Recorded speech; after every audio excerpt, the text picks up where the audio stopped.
আমরা ওই নবীকে ভালোবাসি বলে দাবি করি, কিন্তু ওই নবীর মহব্বত আমার অন্তরে আছে? বলেন, প্রকৃত মহব্বত অন্তরে আছে? আমাদের অন্তরে নাই। যদি থাকতো, নবীর সুন্নত যেটা প্রকাশ্য সুন্নত সেটা হচ্ছে দাড়ি। এই দাড়িটা হচ্ছে নবীর প্রকাশ্য সুন্নত। আমি নবীর অন্যান্য সুন্নত যেগুলো গোপনীয় সুন্নত ওগুলো মানি কি মানি না ওইটা লোকে জানে না, ওইটা আল্লাহ জানে আর আমি জানি। কিন্তু এটা হচ্ছে প্রকাশ্য সুন্নত, এটা হচ্ছে প্রকাশ্য সুন্নত, এটা হচ্ছে প্রকাশ্য সুন্নত। এগুলো কি প্রকাশ্য সুন্নত একটা, এগুলো সবাই দেখে, সবার নজরে পড়ে। এই প্রকাশ্য সুন্নত আমরা কয়জন ফলো করি? শুধু মুখে নবীকে ভালোবাসি, নবীর জন্য জান দেব, নবীর জন্য প্রাণ দেব, এটা মুখে শুধু বললে হয় না, অন্তরের মধ্যে থাকতে হয়। আসল মহব্বত অন্তরের মধ্যে রাখতে হবে। আর অন্তরের মধ্যে যদি ওই মহব্বত থাকে, তাহলে এই যে প্রকাশ্যে যেগুলো সুন্নত এগুলো অটোমেটিক এসে যাবে আমার মধ্যে। আমরা শুধু মুখে বলি। আচ্ছা বলেন তো, নবীকে নিয়ে গালাগালি করলো, আমাদের কারো মনের মধ্যে কোনো কষ্ট হয়েছে? অমুক জায়গায় গালাগালি করেছে, অমুক জায়গার পুলিশ আছে তো, প্রশাসন আছে তো, তারা দেখে নিবে, তারা দেখে নিবে। আমার মতো সলিমুদ্দি কলিমুদ্দি আমি কি করব? আমি লাফালাফি করলে কিছু করতে পারবো? কিচ্ছু করতে পারবো না। এটা আমিও জানি, আপনিও জানেন, আমরা কিচ্ছু করতে পারবো না। কিন্তু এটা আমি আপনি কিছু বলবো, এর মানে এটা আমার ভেতরে, আমার অন্তরের মধ্যে নবীর প্রতি মহব্বত আছে বলে, এই মহব্বতের টানে নবীকে গালি দিয়েছে বলে, এই মহব্বতের টানে আমি সহ্য করতে পারি নাই, আমি প্রতিবাদ করেছি। এটা মহব্বতের টানে হবে। আসল মহব্বত তো আমার আপনার অন্তরে নেই। এই জন্য একটা কথা মনে রাখবেন, আমার নবী সারাটা জীবন উম্মতি উম্মতি বলে কান্না করেছেন, উম্মতি উম্মতি বলে কান্না করেছেন। আর উম্মত কারা? আমরা কারা? নবীর উম্মত তো। আমরা নবীর উম্মত নই? নবীর উম্মত। তাও আবার আমাদের সম্মান একবার দেখেন, আমাদের সম্মান কত। সারা দুনিয়ার মধ্যে বর্তমান প্রায় 4000-এরও বেশি ধর্ম আছে। সারা দুনিয়ার মধ্যে প্রায় 4000-এরও বেশি ধর্ম আছে। এই 4000-এরও বেশি ধর্মের কিতাবও আছে, নেই? আবার প্রত্যেকটা ধর্মের আলাদা আলাদা ঈশ্বরও আছে, নেই? আলাদা আলাদা নাম নিয়ে নিয়ে ডাকে। আবার প্রত্যেকটা ধর্মের কিতাবও আছে, হয় নিজে লেখা কিতাব হোক বা আসমানি কিতাব হোক। আসমানি কিতাব তো 4টে, নিজে লেখা কিতাব হোক বা তাদের ধর্মীয় পূর্বপুরুষ যারা জ্ঞানী মানুষ তারা যে কিতাব লিখে গিয়েছিলেন ওই কিতাব হোক, আছে। এবার চিন্তা করেন, সব ধর্মের মধ্য থেকে উৎকৃষ্ট ধর্ম, দামি ধর্ম কোন ধর্মটা? আল্লাহ পাক কোরআনের মধ্যে বলছেন, ইন্নাদ-দীনা ইনদাল্লাহিল ইসলাম। কোন ধর্মের কিতাবের মধ্যে তাদের ধর্মের নাম নাই, বানানো নাম, এটা তারা বানিয়েছে। যেমন হিন্দু ধর্ম, এই হিন্দু ধর্মটা একটা নদী আছে। আরববাসীরা যখন ইন্ডিয়া যখন আসতো হিন্দুস্তানে ব্যবসার উদ্দেশ্যে, যখন আসতো, একটা নদী আসে, যে নদীটা হচ্ছে সিন্ধু নদী। ওই সিন্ধু নদী পার করে তাকে হিন্দুস্তানে আসতে হতো।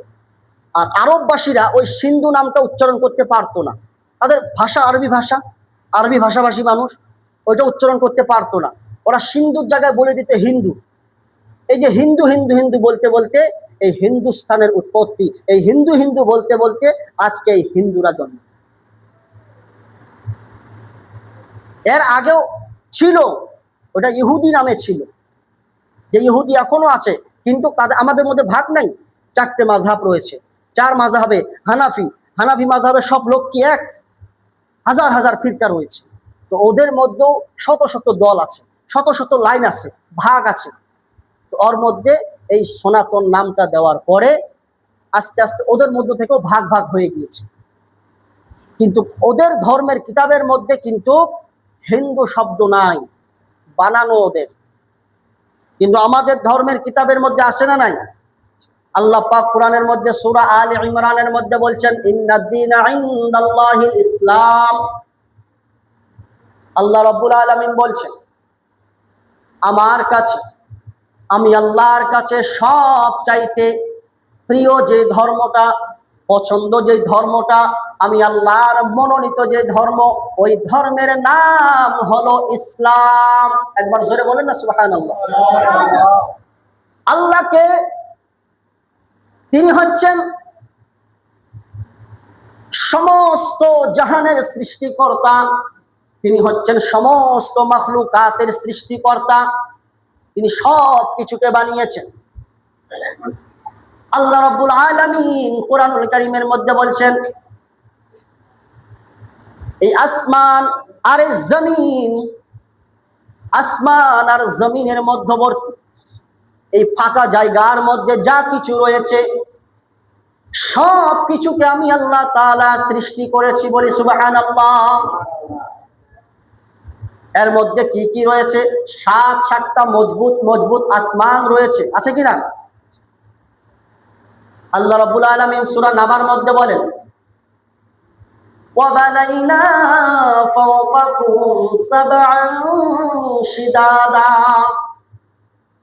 আল্লাহ রাব্বুল আলামিন বলেন, তোমাদের মাথার উপরে আমি আল্লাহ তাআলা মজবুত মজবুত করে সাতটা আসমান আমি আল্লাহ তৈরি করে দিয়েছি বলি সুবহানাল্লাহ। এমন ভাবে তিনি তৈরি করেছেন যে আসমানের মধ্যে কোনো ফাটল পাবেন না, যে আসমানের মধ্যে কোনো ছিঁড়ার দাগ পাবেন না। আবার ওই আসমানগুলোকে যে আল্লাহ টিকিয়ে রেখেছেন, ওই আসমানগুলোর টিকিয়ে রাখার জন্য কোনো খুঁটির ব্যবহার করেন নাই, করেছেন? কোন জায়গায় দেখেছেন যে 1000টা নারকেল গাছ জোড়া দিয়ে ঠেক দিয়ে রয়েছেন? আছে কোথাও দেখেছেন? নেই। এই সামান্য একটা ঘর, এই ঘরটা, এই ছাদটাকে টিকিয়ে রাখার জন্য কতগুলো প্লারের ব্যবস্থা করেছে, আছে কিনা? কতগুলো খুঁটি রয়েছে। এই সামান্য 4 কোণে একটা ঘরকে টিকিয়ে রাখার জন্য কতগুলো খুঁটির ব্যবহার করা হয়েছে। এই বিশাল নবমণ্ডল ভূমণ্ডল যা আল্লাহ তাআলা রেখেছেন, পুরো আসমান সামা যে বানিয়েছেন, এত বিশাল যে আসমানকে টিকিয়ে রাখার জন্য কোনো একটা খুঁটি কোথাও দেখতে পাবেন না। এটা আল্লাহ তাআলা তার কুদরতে তিনি টিকিয়ে রেখেছেন বলে সুবহানাল্লাহ। আল্লাহ রাব্বুল আলামিন বলেন, وَمَا خَلَقْنَا السَّمَاوَاتِ وَالْأَرْضَ وَمَا بَيْنَهُمَا لَاعِبِينَ। এই আসমান আর এই জমিন, আসমান আর জমিনের মধ্যবর্তী যা কিছু রয়েছে সব কিছুকে আমি আল্লাহ তাআলা সৃষ্টি করেছি বলি সুবহানাল্লাহ। তিনি হচ্ছেন আল্লাহ। ওই আল্লাহকে আমরা আল্লাহ বলে ডাকি। ওই আল্লাহকে বিভিন্ন জনে বিভিন্ন নামে ডাকে। কেউ আল্লাহ বলে, কেউ ঈশ্বর বলে, কেউ গড বলে, কেউ ভগবান বলে, কেউ প্রভু বলে, বিভিন্ন জনে বিভিন্ন নামে ডাকে। কিন্তু সৃষ্টিকর্তা একজন, এটা আমরাও মানি, ওরাও মানে, সবাই মানে। ওরা যে পূজা করে, দেব দেবীর যে পূজা করে, তারা কি ভগবান? যে দেব দেবীগুলোর পুজো করে তারা কি ভগবান? না, তারা ভগবান নয়। তারা হচ্ছে আমাদের মতো মানুষ, আমাদের মতো মানুষ, তবে অসাধারণ মানুষ। তাদের মধ্যে অনেক জ্ঞান ছিল, তাদের মধ্যে অনেক প্রতিভা ছিল তাদের মধ্যে। এই জন্য তাদের আজকে ভক্তি করে। আর হিন্দুদের একটা কালচার আছে, একটা স্বভাব আছে, আপনি যদি একটু ভালো কাজ করেন আপনাকে তারা ভগবান বানিয়ে দেবে, তাই না? ভগবান বানিয়ে দেবে। এই আমাদের আসামে কিছুদিন আগে 19 তারিখ, সেপ্টেম্বরের 19 তারিখে একজন মারা গেল, জুবিন গার্গ বলে। এখন তো তারা তাকে ভগবান বানিয়ে দিয়েছে। তার স্ত্রী, সে বলছে যে আমার ঘরের মধ্যে ভগবান ছিল, আমার ঘরের মধ্যে ভগবান ছিল, আর আমি তাকে চিনতে পারি না। তার স্ত্রী বলছে। আর তার ভাস্কর্য বিভিন্ন জায়গায় আসামের বানাচ্ছে, শুধু আসাম নয়, ভারতবর্ষে বিভিন্ন জায়গায় বানাচ্ছে, অন্য দেশের মধ্যেও বানাচ্ছে তার ভাস্কর্য,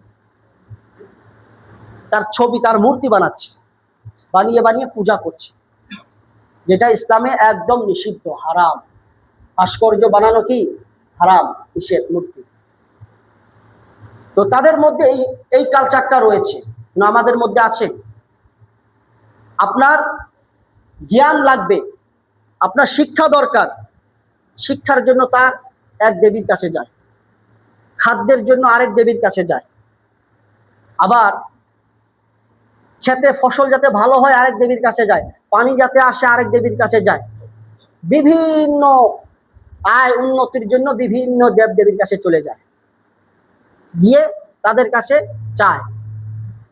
আর আমাদের যা কিছু দরকার আমরা কাকে বলি? এক আল্লাহকে আমরা বলি। আমার যা লাগবে আমি এক আল্লাহকে বলি।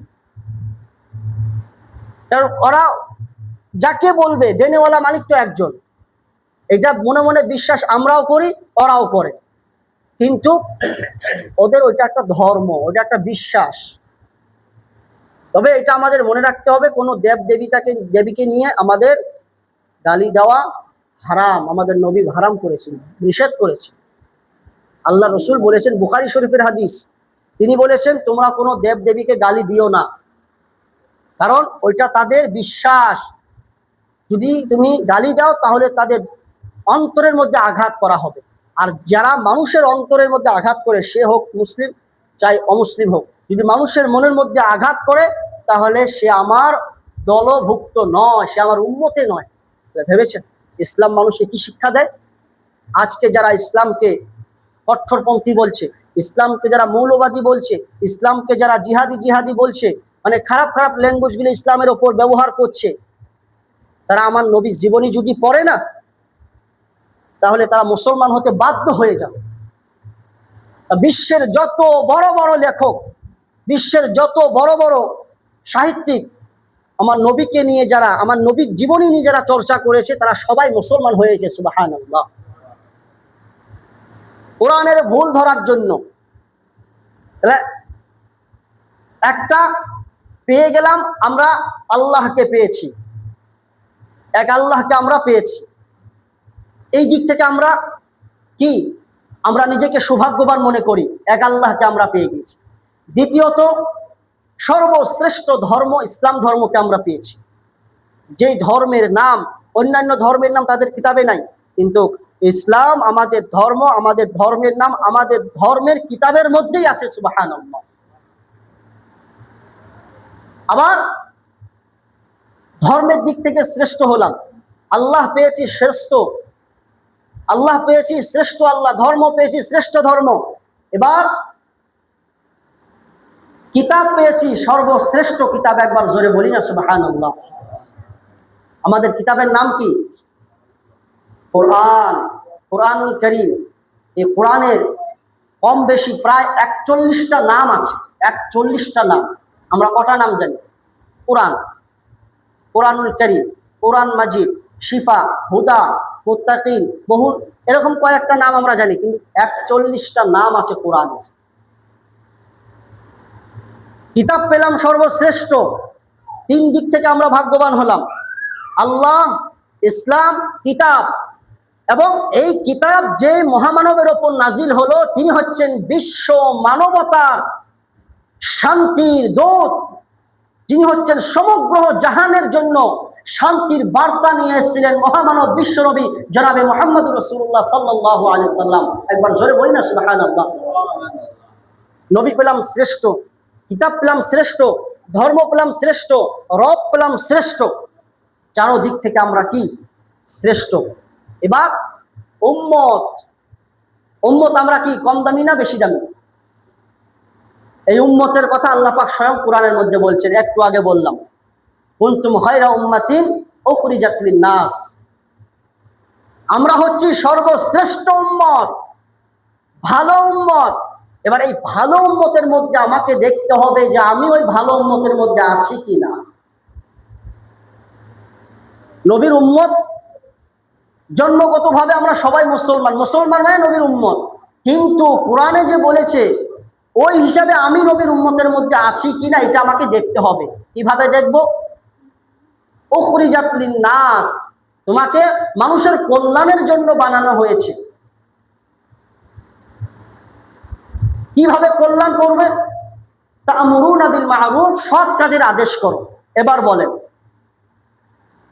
দেখছি খারাপ করছে, চলে গেলাম, মানা করেছি? খারাপ করছে দেখতে পাচ্ছি, আমি তাকে দাওয়াত দিয়েছি যে এটা করো না, এটা করা যায় না, সৎ কাজের আদেশ আমি করেছি।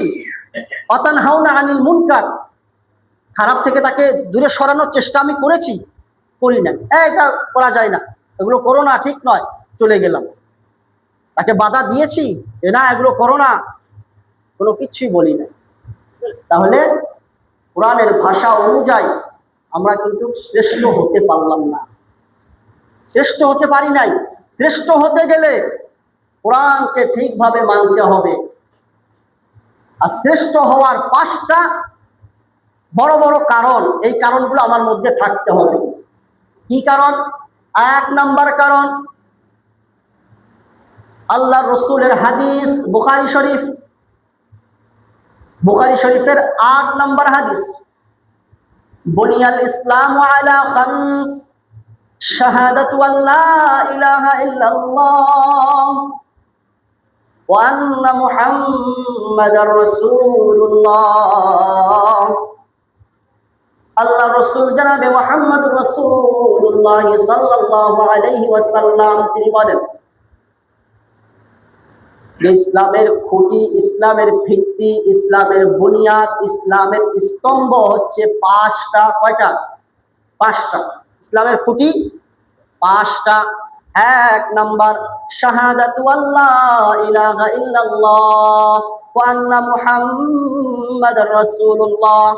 1 নাম্বার হচ্ছে শাহাদাতু আল্লা ইলাহা ইল্লাল্লাহ। 1 নাম্বার হচ্ছে মুসলমান হতে হবে, কালিমা পড়ে নিয়ে ইসলামের সুশীতল ছায়ার মধ্যে আসতে হবে। এবার আমরা সবাই তো জন্মগতভাবে মুসলমান, কিন্তু কোরআন অনুযায়ী যদি দেখি, মুসলমানের ঘরে জন্ম হলেই শুধু মুসলমান হওয়া যায় না। যায়? যায় না। মুসলমানের ঘরে জন্ম হয়েছি, নাম আব্দুর রহমান রেখেছি, নাম আব্দুল সাত্তার রেখেছি, আব্দুল গফুর রেখেছি, আল্লাহর নামের সঙ্গে নাম মিলিয়ে মিলিয়ে রেখেছি, সে কি বড় মুসলমান? না। কোরআনের ভাষা অনুযায়ী দেখতে হলে শুধু নামে মুসলমান হলেই সে মুসলমান নয়, আসল মুসলমান হতে হবে কাজে মুসলমান। এবার আপনি নিজেকে দিয়ে চিন্তা করেন যে আমি নামে মুসলমান না আমি কাজে মুসলমান। সমাজের মধ্যে নামে মুসলমান বেশি পাওয়া যায় না কাজে মুসলমান বেশি পাওয়া যায়? কোনটা বেশি পাওয়া যায়? নামে মুসলমান। আমার বাপ মুসলমান ছিল, মানে জন্মগতভাবে, কারণ বাপের কাজে মুসলমান ছিল কি ছিল না আল্লাহ আল্লাহ, সেটা আল্লাহ ভালো জানে।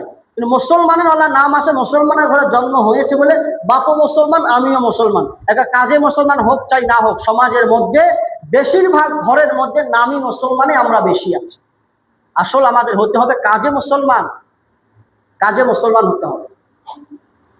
ঈমান নিয়ে আসলাম, শাহাদাতু আল্লা ইলাহা ইল্লাল্লাহ, ঈমান নিয়ে আসলাম এক আল্লাহ ছাড়া দ্বিতীয় আর কোনো মাবুদ নাই, কোনো ইলাহ নাই, কোনো ইবাদতের উপযুক্ত আর কেউ নাই, কোনো উপাস্য নাই, একমাত্র ইবাদত আল্লাহ পাকের করতে হবে।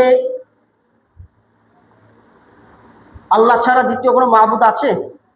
আমরা কলেমা পড়ি না, লা ইলাহা ইল্লাল্লাহ, আল্লাহ ছাড়া কোনো মাবুদ নাই, কোনো ইলাহ নাই, কোনো উপাস্য নাই, কোনো ইবাদতের উপযুক্ত আর কেউ নাই। এটা হচ্ছে জবানি একটা তর্জমা, কিন্তু আসল তর্জমা হচ্ছে, কলেমার আসল তর্জমা হচ্ছে, আসল মিনিং হচ্ছে যে লা ইলাহা ইল্লাল্লাহ মুহাম্মাদুর রাসূলুল্লাহ বললাম, এর মানে হবে আমি আমার পুরো দেহটাকে, আমি আমার পুরো শরীরটাকে আমি আল্লাহর রাস্তায় কুরবান করে দিলাম, বলি সুবহানাল্লাহ। এটা হচ্ছে আসল অর্থ। আল্লাহর রাস্তায় কুরবান করে দিলাম মানে কি? আমি বারবার বলে থাকি একটা কথা, একটা গাড়ি, রিমোটওয়ালা গাড়ি, ওই রিমোটটা আমার হাতে আছে, আমি যেরকম ভাবে রিমোটটাকে ঘুরাবো গাড়ি সেদিকে সেরকম ভাবে ঘুরবে। আমরা হচ্ছি ওই গাড়ি, আমরা হচ্ছি শুধু সেই গাড়িটা। আর রিমোট হচ্ছে কোরআন, রিমোট হচ্ছে হাদিস, রিমোট হচ্ছে আল্লাহ, রিমোট হচ্ছে আল্লাহর রসুল। একবার জোরে বলি না সুবহানাল্লাহ। কোরআন যেভাবে বলবে সেভাবে আমাকে চলতে হবে। কোরআন বলি সে ডানে যাও, ডানে হচ্ছে জান্নাতের রাস্তা, ডানে গেলে ডানে যদি যাও তাহলে আবু বকর হবা, বামে যদি যাও বামে হচ্ছে জাহান্নামের রাস্তা, বামে যদি যাও বামে হচ্ছে শয়তানের রাস্তা। ডানে গেলে আবু বকর হবা, বামে গেলে আবু জেহেল হবা। এবার তুমি কি হবে? আপনি বলেন, আপনি কি হবেন? আবু বকর হতে চান না আবু জেহেল হতে চান? যদি আবু বকর হতে চাই তাহলে ডানপন্থী হতে হবে, বামপন্থী হওয়া যাবে না। আর ডানপন্থী যদি আমি হই তাহলে কোরআনকে মানতে হবে, কারণ কোরআন হচ্ছে রিমোট। কোরআন রিমোট। গাড়িকে আমি ডান দিকে ঘোরাচ্ছি, গাড়ি চলছে না, এটকে গিয়েছে, একটু যাচ্ছে আবার এটকে যাচ্ছে, গাড়িটা খারাপ হতে ধরেছে, খারাপ হতে ধরেছে। তখন আমরা রাগের মাথায় কি করি? ধুর তোর গাড়ি, আসার মানে ভেঙেও ফেলি। আমি যদি আল্লাহ ডানে যেতে বলেছে, আমি যদি বামে যাই, আল্লাহ বারবার ওয়ার্নিং দিচ্ছে। ওয়ার্নিংটা কিভাবে দেয়? আমি যখন ছোট ছিলাম আমার কি মুখে দাঁত ছিল? ছিল? ছিল না। একটু যখন বড় হয়েছি আমার মুখে দাঁত এসছে। এটা কি? আল্লাহর তরফ থেকে নোটিশ, চিঠি, ওয়ার্নিং তিনি আমাকে দিচ্ছে। আমি যখন দুনিয়ার মধ্যে এসছি আমার মুখ ছিল, জিহ্বাও ছিল, কিন্তু বাক শক্তি ছিল না। ছিল? কথা বলতে পারে বাচ্চারা? পারে না। কিন্তু আস্তে আস্তে যখন বড় হয়ে যাচ্ছে তখন কালেমা শিখছে, কথা বলা শিখছে। এটা কি? নোটিশ আল্লাহর তরফ থেকে, চিঠি। এটা চিঠি। এক বান্দা আল্লাহ পাককে জিজ্ঞেস করেছিল, আল্লাহকে বলেছিল, আল্লাহ তুমি যখন আমার মৃত্যু দিবা, আমি যখন দুনিয়া থেকে চলে যাব, যাওয়ার আগে আগে তুমি আমাকে কিছু নোটিশ পাঠিও, কিছু বার্তা পাঠিয়ে দিও যে তোমার আর কিছুদিন পরে ইন্তেকাল হবে, মওত হবে, তুমি দুনিয়া থেকে চলে আসবে। এই বার্তা আমাকে পাঠিয়ে দিও। আল্লাহর সঙ্গে কথা হচ্ছে। হওয়ার পরে ওই বান্দা একদিন হঠাৎ করে আচানক করে মৃত্যু হয়ে গেল। এবার বান্দার সঙ্গে আল্লাহর কথা হচ্ছে। বান্দা আল্লাহকে বলছেন, ও আল্লাহ, আমি না বলেছিলাম আমার মৃত্যুর আগে আগে আমাকে কিছু নোটিশ পাঠিয়ে দিও। আল্লাহ এবার বলছেন ওই বান্দাকে যে, বান্দা তাহলে শোনো, তোমাকে কি কি নোটিশ আমি দিয়েছিলাম। বান্দা বলো, তুমি যখন ছোট ছিলে, তোমার মায়ের পেট থেকে যখন তুমি দুনিয়ার মধ্যে এসেছিলে, এসে সঙ্গে সঙ্গে টোয়া টোয়া করে কান্না করছিলে। তুমি একা কান্না করেছিলে, আর তোমার আত্মীয় স্বজন যারা রয়েছে সবাই আনন্দ খুশি, সবাই হাসি ঠাট্টা। আমার নাতি এসছে, আমার পোতা আসছে, আমার ভাগনা এসছে, আমার ভাগ্নি এসছে, আমার ভাইজি আমার ভাইপো এসছে, কত খুশি সবাই। মা বাবা খুশি, দাদা দাদি নানা নানি আত্মীয় স্বজন সবাই খুশিতে আত্মহারা। নতুন মেহমান দুনিয়ার মধ্যে এসছে, কিন্তু তুমি বান্দা, তুমি শুধু একাই টোয়া টোয়া করে কান্না করছিলে।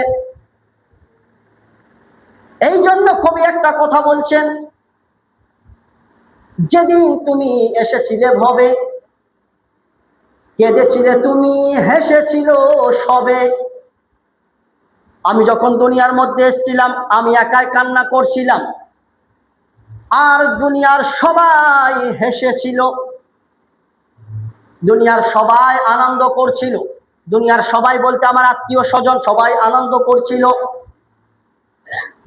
আমি এলাম, আসার পরে আমার জবানে দাঁত ছিল না, আল্লাহ পাক আমার মুখের মধ্যে দাঁত দিয়ে দিলেন।